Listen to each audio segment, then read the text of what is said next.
ইতিমধ্যেই বঙ্গে প্রবেশ করেছে বর্ষা, তবে সেই বর্ষা থমকে দাঁড়িয়ে আছে উত্তরবঙ্গে এবং আবহাওয়াবিদরা জানাচ্ছেন যে এই গোটা সপ্তাহে দক্ষিণবঙ্গে বর্ষার আগমনের কোনো সম্ভাবনা নেই। আবহাওয়াবিদদের পূর্বাভাস অনুযায়ী যেটা জানা যাচ্ছে যে উত্তরবঙ্গে যে প্রাক বর্ষা একটা চলছিল এবং ভারী বর্ষা যেটা দেখা যাচ্ছিল, অর্থাৎ নিম্নচাপের জেরে যে ভারী বর্ষা শুরু হয়েছিল উত্তরবঙ্গে, সেই ভারী বর্ষা এখন থেমে গেলেও তবে বৃষ্টিপাত কিন্তু উত্তরবঙ্গে এখনো পর্যন্ত চলবে এবং আবহাওয়াবিদরা জানিয়েছেন যে দার্জিলিং, কোচবিহার, আলিপুরদুয়ার, কালিম্পং এই সমস্ত জেলাগুলিতে কিন্তু বৃষ্টিপাত চলবে এবং একই সঙ্গে দক্ষিণবঙ্গে এখনো পর্যন্ত বৃষ্টিপাতের কোনো সম্ভাবনা নেই। সেই সঙ্গে কিন্তু আর্দ্রতাজনিত প্যাচপ্যাচে গরম, সেই গরমও কিন্তু বৃদ্ধি পাবে এমনটাই পূর্বাভাস।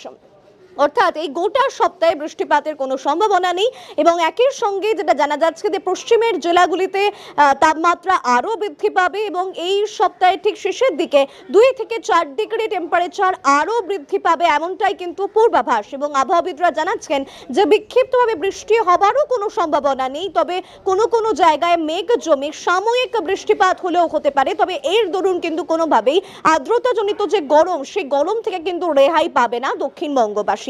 আবহাওয়াবিদদের পূর্বাভাস যে এই সপ্তাহে গোটাই সপ্তাহ জুড়ে এই যে প্যাচপ্যাচে গরম, সেই প্যাচপ্যাচে গরম থাকবে এবং এর থেকে রেহাই এই গোটা সপ্তাহ জুড়ে পাওয়া যাবে না। এবং আপনারা জানেন যে আজকে সকাল থেকেই রৌদ্রোজ্জ্বল আবহাওয়া রয়েছে গোটা কলকাতা জুড়ে এবং কলকাতা সহ পার্শ্ববর্তী জেলাগুলিতেও সে একই আবহাওয়া রয়েছে।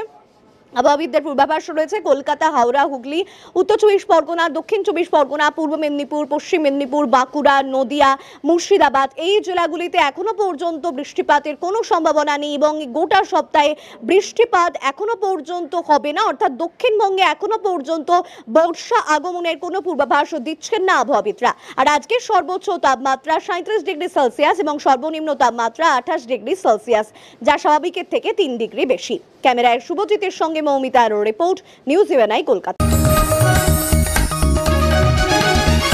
आप देख रहे हैं न्यूज UNI।